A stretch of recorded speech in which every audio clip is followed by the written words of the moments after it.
میں اپنی بیوی کو بہت چاہتا تھا، لیکن وہ عجیب عورت تھی۔ اس کو جتنا بھی خوش کرنے کی کوشش کرتا وہ کبھی خوش نہ ہوتی۔ میں نے اسے کئی بار پوچھا کیا تم اس شادی سے خوش نہیں؟ تو وہ کہتی ایسی بات نہیں، بس میں ایسی ہی ہوں۔ میری شادی کو ابھی 6 مہینے ہی گزرے تھے کہ میری بیوی مجھ سے ناخوش رہنے لگی۔ تب مجھے کسی دوست نے یہی مشورہ دیا کہ بیوی کو زیادہ سے زیادہ تحفے تحائف لا کر دو، اس طرح وہ خوش بھی ہوگی اور تمہاری قدر کرے گی تو گھر کا ماحول اچھا رہے گا۔ مگر محدود تنخواہ میں بیوی کے لیے روز نت نئے تحفے تحائف لانا کوئی آسان بات نہیں تھی۔ بہت سوچ بچار کے بعد میں نے قسطوں پر ایک ٹیکسی لے لی اور شام کو فارغ وقت میں اسے چلانے لگا۔ مجھے نئے نئے گاہک ملتے تو ان سے نئی نئی کہانیاں جنم لیتی، مگر میں کیا جانتا تھا کہ اس سب میں مجھے ایک بالکل انہونا واقعہ بھی پیش آئے گا۔ وہ جمعے کا دن تھا۔ میں شام کو آرام کرنے کے بعد کافی دیر سویا رہا۔ جمعے کی نماز کے بعد عموماً میں ایسا ہی کیا کرتا تھا۔ شام کو 4 بجے سو کر اٹھا تو کافی حشاش بشاش تھا۔ دوستوں کے ساتھ بیٹھک میں باتیں کرتا رہا۔ احساس ہوا کہ آج کی دہاڑی تو رہ گئی۔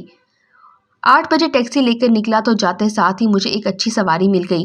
ان لوگوں نے ایئرپورٹ جانا تھا اور ایئرپورٹ یہاں سے تقریباً 4-5 کلومیٹر دور پڑتا تھا۔ یہاں کا کرایہ بھی اچھا خاصا تھا۔ ایک ہی سواری میں تقریباً 700-800 روپے کی بچت ہو جاتی۔ میں نے ان لوگوں کے ساتھ جانے کی حامی بھری۔ یہ شاید میاں بیوی تھے جنہوں نے بیرون ملک ایک ساتھ سفر کرنا تھا۔ ان کی باتوں میں سفر کا احساس ہی نہیں ہوا۔ ایئرپورٹ سے واپسی پر میں نے سوچا کہ اتنا لمبا سفر بنا کسی سواری کے کرنے سے اچھا ہے تھوڑی دیر انتظار کر لوں تو مجھے کوئی مناسب گاہک مل جائے گا۔ تب میری نظر کالے برقعے میں ملبوس ایک عورت پر پڑی جو نہ جانے کب سے مجھے گھور رہی تھی۔ میں اسے دیکھ کر حیران رہ گیا کیونکہ اسے یہاں کھڑے تقریباً 5 منٹ سے اوپر کا وقت گزر چکا تھا۔ میں بھی سواری کا انتظار میں تھا، سو بار بار نظر اس پر پڑ جاتی۔ بالآخر وہ میرے قریب خود ہی آ گئی اور گاڑی کا شیشہ کھٹکھٹا کر بولی، بھیا خدا کے لیے میری مدد کرو۔ میں نے دیکھا اس کے چہرے کا رنگ اڑا ہوا تھا۔ وہ بہت پریشان لگ رہی تھی۔ اس نے نقاب پہن رکھا تھا اور وہ کوئی شریف گھرانے کی لگتی تھی۔ اس کے دوسرے ہاتھ میں ہلکا سا ایک بیگ تھا جس میں چھوٹے موٹے کاغذات تھے۔ میں نے اس سے وہ بیگ لینے کے لیے کہا۔ میں اسے سہارا دینا چاہتا تھا مگر اس نے سختی سے وہ بستہ اپنے بغل میں چھپا دیا اور کہنے لگی، اگر تم میری مدد کرنا ہے تو مجھے سواری دو۔ خیر میں نے گاڑی آگے بڑھائی، اسے پوچھا کہ تم کو کہاں اتاروں؟ کہنے لگی میرا تو کوئی ٹھکانہ نہیں، شوہر نے بدکاری کا الزام لگا کر مجھے گھر سے نکال دیا ہے۔ اب میں تنہا یہاں کھڑی تھی۔ میری حالت ایسی ہے کہ میں کہیں اور سفر بھی نہیں کر سکتی۔ میرا گھر ایئرپورٹ کے قریب ہی ہے۔ میں یہاں اس لیے آئی تاکہ کسی سے مدد لے سکوں۔ میں نے پیچھے مڑ کر دیکھا تو وہ عورت پیٹ سے تھی اور اس کی طبیعت واقعی ٹھیک نہیں تھی۔ اسے دیکھ کر مجھے اپنی بہن یاد آ گئی جس کی مہینہ پہلے ہی بچے کی پیدائش کے دوران وفات ہو گئی تھی۔ میری آنکھوں میں نمی تیرنے لگی۔ میں نے اسے تسلی دی اور کہا، میں آپ کو اپنی بہن سمجھ کر اپنے گھر لے جاؤں گا۔ میری بیوی آپ کا خیال رکھے گی۔ جب تک آپ کا بچہ پیدا نہیں ہو جاتا آپ میرے گھر رہ سکتی ہیں۔ عورت میری بات سن کر بے فکر ہو گئی اور کہنے لگی، اگر آپ ایسا کر لیں تو میں ہمیشہ آپ کی ممنون رہوں گی۔ آپ تو جانتے ہیں آج کل زمانہ کتنا برا ہے، آپ کا یہ احسان میں کبھی نہیں بھول پاؤں گی۔ عورت کی باتیں سن کر میں بڑا متاثر ہوا۔ راستے بھر وہ اذیت میں مبتلا رہی۔ اس کی ولادت کے دن قریب ہی ہیں۔ ہم لوگ جب گھر پہنچے تو رات کے 11 بج چکے تھے۔ میں نے اسے گاڑی میں ہی بیٹھنے کا کہا اور جلدی سے اپنے گھر کا دروازہ بجایا۔ بیوی نے دروازہ کھولا، جھٹ سے کہنے لگی، آپ کہاں رہ گئے تھے؟ میں آپ کا انتظار کر رہی تھی۔ میں نے اسے بتایا میں اکیلا نہیں ہوں، میرے ساتھ ایک عورت بھی ہے جس کا تم نے خیال رکھنا ہے۔ بیوی یہ سنتے ہی بھڑک اٹھی۔ بڑی مشکلوں سے میں نے اسے ساری بات بتائی تو تب جا کر اس نے ٹھنڈے دماغ سے سوچا کہ واقعی میں مدد کی خاطر اسے گھر لایا ہوں۔ خیر بیوی کی مدد سے میں نے اس عورت کو اپنے گھر کے اندر تک پہنچایا۔ اس کی طبیعت اب اور بھی زیادہ خراب ہو رہی تھی۔ شمائلہ نے اس کا خیال رکھا اور اسے الگ کمرے میں لے گئی۔ کمرے میں لے جا کر میری بیوی نے اس عورت کو گرم دودھ پینے کو دیا اور کھانے کا بھی کچھ پوچھا۔ شمائلہ نے اس کا کافی خیال رکھا تو میں بھی مطمئن ہو گیا۔ میں اپنے کمرے میں سونے چلا گیا۔ بہت دیر تک میری بیوی اور وہ خاتون آپس میں باتیں کرتی رہیں۔ پھر شمائلہ بھی اپنے کمرے میں آ گئی۔ مجھ سے کہنے لگی کہ ہمیں اس پر بھروسہ نہیں کرنا چاہیے، ہم کل ہی اس کے بچے کی پیدائش کے بعد اسے گھر سے رخصت کرنے کی کوشش کریں گے۔ میں بھی شمائلہ کی بات سے اتفاق کرتا تھا مگر ابھی تک مجھے اس عورت پر کسی قسم کا شک نہیں ہوا تھا کیونکہ وہ ایک بہت ہی بھلی طبیعت کی لگتی تھی۔ میں نے اسے بتایا کہ اس کا شوہر اسے چھوڑ کر جا چکا ہے۔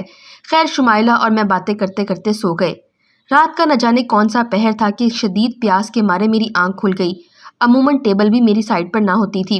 میں پانی بھی شمائلہ کے ہاتھ کا پیتا تھا۔ میں نے اسے آواز دی تو اس نے جواب نہ دیا۔ تب میں نے دیکھا کہ شمائلہ تو کمرے میں موجود ہی نہیں ہے۔ مجھے سخت حیرت ہوئی کہ شمائلہ رات کے اس وقت کہاں چلی گئی ہے۔ بہرحال میں نے اٹھ کر خود پانی پیا۔ شمائلہ کو ڈھونڈنے کے لیے اٹھنے ہی لگا تھا کہ نیند کے زیر اثر میں دوبارہ سو گیا۔ صبح میری آنکھ کھلی تو شمائلہ گہری نیند سو رہی تھی۔ میں نے اسے اٹھانے کی بہت کوشش کی مگر وہ بہت زیادہ گہری نیند میں تھی۔ میں نے خود ہی اپنا ناشتہ بنایا اور کھانا کھا کر آفس جانے ہی لگا تھا کہ مجھے اس عورت کا خیال آیا۔ یہ سوچ کر کہ اسے بھی بھوک لگی ہوگی میں اس کے کمرے کی طرف جانے لگا۔ اتنے میں شمائلہ بھی اپنے کمرے سے باہر آ گئی۔ شاید وہ جاگ چکی تھی۔ مجھے اس عورت کی طرف جاتا دیکھ کر وہ فوراً آگے بڑھی اور مجھے ڈانٹنے والے انداز میں بولی، آپ کو شرم نہیں آتی؟ ایک حاملہ عورت کے کمرے کا رخ کرتے ہوئے، نہ جانے وہ بیچاری کس حالت میں ہے۔ اپنی بیوی کی یہ بات سن کر میں بہت شرمندہ اور حیران بھی ہوا۔ واقعی مجھے ایسا نہیں کرنا چاہیے تھا۔ اس کا خیال رکھنا شمائلہ کی ذمہ داری تھی۔ سر جھکائے میں گھر سے نکل گیا۔ سارا دن آفس کے کام میں مصروف رہا۔ شام کو میں نے سوچا کہ رات کو میں اور شمائلہ باہر کھانا کھانے جائیں گے۔ گھر پہنچنے تک میں ساری پلاننگ کر چکا تھا۔ دروازے سے ہی شمائلہ کو بلایا اور کہا کہ ہمیں باہر ڈنر کرنا ہے۔ شمائلہ میری بات سن کر کہنے لگی، آپ یہ کیسی باتیں کرتے ہیں؟ گھر میں ایک بیمار عورت کو چھوڑ کر ہم خود ڈنر کرنے چلے جائیں، یہ کوئی اچھی بات نہیں ہوگی۔ شمائلہ کی بات صحیح تھی۔ میں تو اس عورت کو بھول ہی گیا تھا۔ بہرحال شمائلہ نے گھر میں بھی بہت اچھا کھانا بنا رکھا تھا۔ ہم دونوں نے مل کر کھانا کھایا اور پھر سونے چلے گئے۔ صبح میری آنکھ کھلی تو دن کے 2 بج رہے تھے۔ گھڑی پر میری نظر پڑتے ہی حیرت کے مارے میرے پاؤں تلے سے زمین نکل گئی۔ میں تو صبح 8 بجے آفس جاتا تھا، یا خدایا آج دن کے 2 کیسے بج گئے؟ میں نے دیکھا شمائلہ کی آنکھیں بھی لال ہو رہی تھیں۔ میں نے اس سے پوچھا کہ کیا ہوا، تمہاری آنکھیں کیوں لال ہیں، اور یہ مجھے تم نے کیوں نہیں اٹھایا؟ مجھے صبح 8 بجے آفس جانا تھا۔ فون پر دیکھا تو آفس والوں کی طرف سے کئی مس کالز آ چکی تھیں۔ یہ دیکھ کر میں اور پریشان ہو گیا کیونکہ میرا باس بہت سخت آدمی تھا۔ میری بیوی کہنے لگی، رات کو نہ جانے کیا ہوا، کھانا کھانے کے بعد مجھے بھی گہری نیند آ گئی تھی۔ میں بھی آپ سے تھوڑی دیر پہلے ہی اٹھی ہوں۔ میری طبیعت خراب تھی اور سر میں درد ہو رہا تھا، تبھی میں اپنے لیے قہوہ بنا رہی تھی۔ آدھا گھنٹہ پہلے ہی جاگی ہوں آپ سے۔ شمائلہ کی بات سن کر مجھے غصہ بھی آیا کہ کتنی لاپرواہ عورت ہے جس نے صبح آفس جانے کے لیے مجھے اٹھایا تک نہیں۔ بہرحال غلطی اس کی نہیں تھی، مجھے خود بھی ذمہ داری سے کام لینا چاہیے تھا۔ نہا دھو کر میں تیار ہو گیا۔ مجھے ابھی آفس جانا تھا تاکہ باس کو میں آگاہ کر سکوں۔ میں گھر میں ایک ایمرجنسی کی باعث نہیں آ سکا، ورنہ کل تو وہ سب کے سامنے میری بے عزتی کرتے۔ بیوی نے جلدی سے میرے لیے ناشتہ بنایا اور میں ناشتہ کر کے جلدی سے آفس کے لیے نکل گیا۔ آفس پہنچ کر میں نے اپنی مجبوری بتائی۔ خدا کا شکر کہ آج آفس میں زیادہ کام نہیں تھا، تبھی باس نے زیادہ بے عزتی نہیں کی۔ تھوڑی دیر گزری، انہوں نے کہا کہ اب تم گھر چلے جاؤ۔ میں نہیں چاہتا کہ تم اس ایمرجنسی کی حالت میں شام کے 6 بجے تک یہاں بیٹھے اپنا کام نپٹاتے رہو۔ میں ان کی اس مہربانی سے متاثر ہوا اور گھر واپس آ گیا کیونکہ انہیں یہی لگا تھا کہ میرے گھر میں کوئی ایمرجنسی ہو گئی تھی۔ اب اگر میں کہتا کہ ایمرجنسی نہیں ہے تو وہ یقیناً اس بات پر بھی ناراض ہوتے کہ میں نے ان سے پہلے جھوٹ بولا۔ خیر، میں گھر واپس آ گیا۔ جلدی میں گھر پہنچا۔ مجھے شمائلہ کو یہی بتانا تھا کہ آج شام کو ہم باہر کھانا کھائیں گے۔ کافی دن ہو گئے تھے ہم باہر گھومنے پھرنے نہیں گئے تھے۔ راستے میں مجھے ایک لڑکی ملی۔ اس کے ہاتھ میں بہت پیارے گجرے تھے جو تازہ پھولوں سے بنے ہوئے تھے۔ بچی نے مجھے وہ زبردستی تھما دیے، بولی کہ آج ہی اپنی بیوی کے لیے لے جائیں، وہ یقیناً بہت خوش ہوگی۔ بچی کی یہ بات سن کر میں نے اس سے وہ پھول لے لیے۔ 200 روپے کے 3-4 گجرے اس نے مجھے دے دیے۔ میں نے اپنی بیوی کو پہنانے کی غرض سے انہیں جیب میں ڈال لیا۔ پھر میرے ذہن میں خیال آیا کہ کیوں نہ میں اسے اچھا سا سرپرائز دوں۔ اسے باہر آنا جانا پسند نہیں تھا تو میں باہر سے اچھا کھانا پیک کروا کر گھر لے جاؤں گا۔ اسی خیال کے تحت ایک ہوٹل سے اچھا سا کھانا پیک کروایا اور خوشی خوشی گھر چل دیا۔ پھر میں نے سوچا اگر میں اسے سرپرائز دوں تو مجھے گھر کے اندر دبے پاؤں جانا چاہیے۔ حسب معمول دستک دینے کی بجائے میں نے دروازے کو چابی کے ذریعے کھولا اور دبے پاؤں گھر میں داخل ہو گیا۔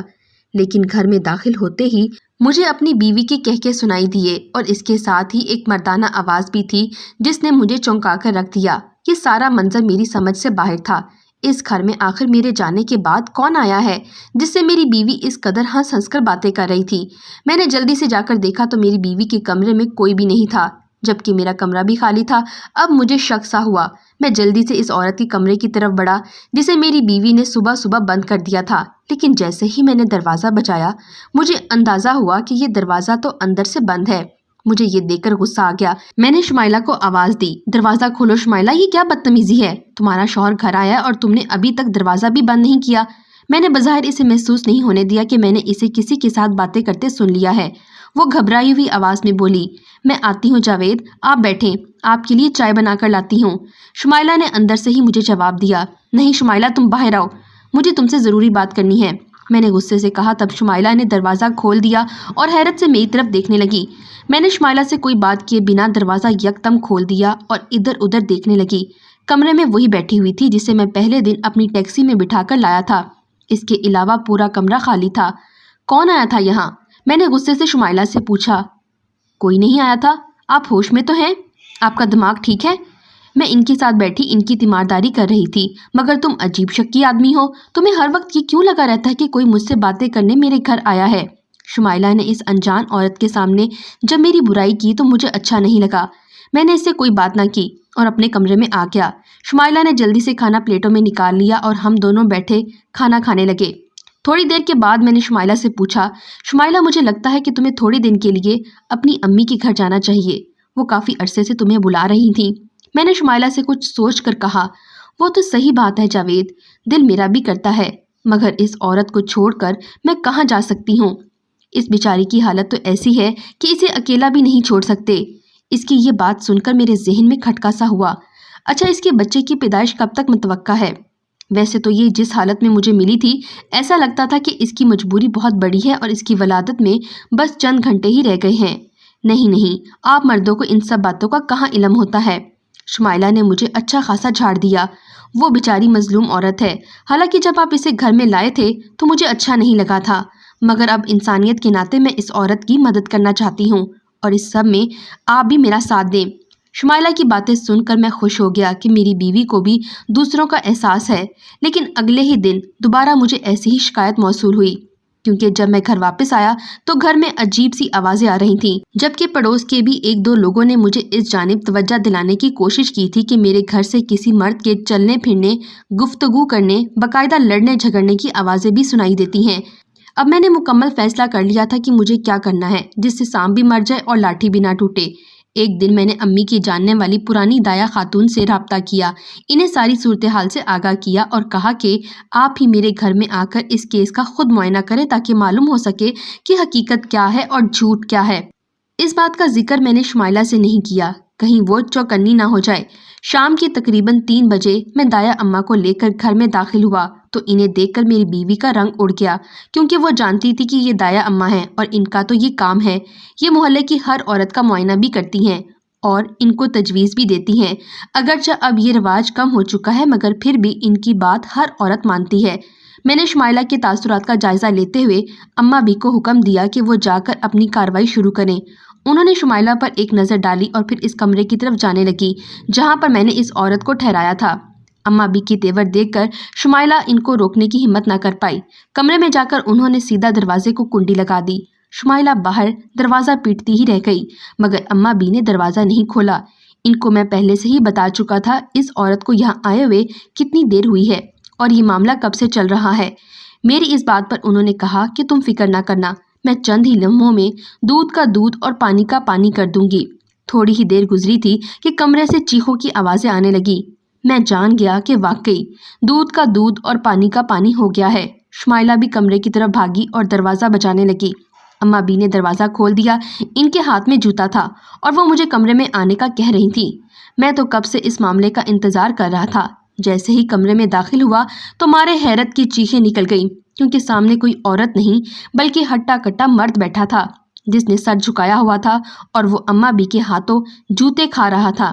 میں یہ دیکھ کر سارا معاملہ سمجھ گیا۔ قریب تھا کہ میں اس آدمی کا گلا دبا کر اسے دنیا سے ہی رخصت کر دیتا، مگر اماں بی نے مجھے ایسا کرنے سے روک دیا۔ انہوں نے مجھے ایک تجویز دی، میرا نقصان بھی نہیں ہوا اور میں محلے میں بدنام ہونے سے بھی بچ گیا۔ میں نے ان دونوں کے ہاتھ پیر باندھے اور ایک گاڑی میں ڈال کر ایک ایسی جگہ لے گیا جس کے بارے میں کسی کو معلوم نہیں تھا۔ باہر سے دروازے کو تالا لگا دیا اور ان خبیثوں کو ان کے کیے کی سزا دینا چاہی۔ شمائلہ نے مجھے جو دھوکہ دیا تھا اس کی سزا بھی اسے دینا چاہتا تھا، اور ساتھ میں میرا جو وقت اور پیسے کا ضیاع ہوا اسے بھی دوبارہ بحال کرنا چاہتا تھا۔ میں نے شمائلہ کے باپ سے بات کی اور اسے اپنی بیٹی کی کرتوتوں کے بارے میں بتایا۔ شمائلہ نے بڑی مہارت سے اس شخص کے ساتھ رابطے میں رہ کر مجھے نہ صرف نقصان پہنچانے کی کوشش کی بلکہ اسے بھی پوری سکیم سمجھا کر ایسا ناٹک کرنے پہ آمادہ کیا کہ وہ ایک عورت کا روپ دھار کر میرے گھر کی دہلیز تک پہنچ گئی۔ اس نے نہ صرف میری امانت میں خیانت کی بلکہ مجھے ذہنی طور پر تباہ و برباد بھی کر دیا، اور عورت ذات سے میرا ہمیشہ کے لیے اعتبار اٹھ گیا۔ شمائلہ کے باپ کو ساری حقیقت بتانے کے بعد میں نے کہا، جب مرد عورت کو نقصان دیتا ہے تو اسے خرچے اور مہر کی صورت میں نقصان بھرنا پڑتا ہے، مگر عورتیں مردوں کی زندگی برباد کر کے یوں ہی ہنسی خوشی چلی جاتی ہیں اور ساری زندگی اپنی بے وفائی پر قصے سنا سنا کر ہنستی رہتی ہیں۔ میں ایسا نہیں ہونے دوں گا۔ مجھے حق مہر اور شادی پر جو بھی خرچہ ہوا وہ واپس کیا جائے، کیونکہ میں ایسی بے وفا عورت کے پیچھے اپنے وقت کا ضیاع کرنا اپنی حق تلفی سمجھتا ہوں۔ شمائلہ کا باپ بھی مجبور ہو گیا تھا، کیونکہ میں اس کی بیٹی کو ایک نامعلوم جگہ پر قید کر چکا تھا جہاں سے اس کی رہائی صرف اسی صورت میں ممکن تھی کہ وہ شادی پر ہونے والا سارا خرچہ میرے حوالے کرے۔ شمائلہ کے باپ کو مجبوراً یہ سب کچھ کرنا پڑا کیونکہ ان کی غیر مرد کے ساتھ ایک ویران اور سنسان علاقے میں ایک انجان جگہ پر بند تھی۔ بس اسی سبب مہارت کے تحت میں نے اپنا سارا خرچہ بھی واپس لے لیا۔ غصہ کرنے کا بھلا کیا فائدہ؟ میں اس شخص کو مار کے جیل میں پہنچ جاتا اور شمائلہ ساری زندگی میری دولت پر عیش کرتی رہتی۔ اماں ابی کا شکریہ ادا کرنا چاہتا ہوں جنہوں نے مجھے شمائلہ کو سزا خود دینے سے روک دیا۔ بلا شبہ وہ جیسی بھی زندگی گزار رہی ہے وہ اس کا حق ہے اور اس کا اپنا عمل ہے۔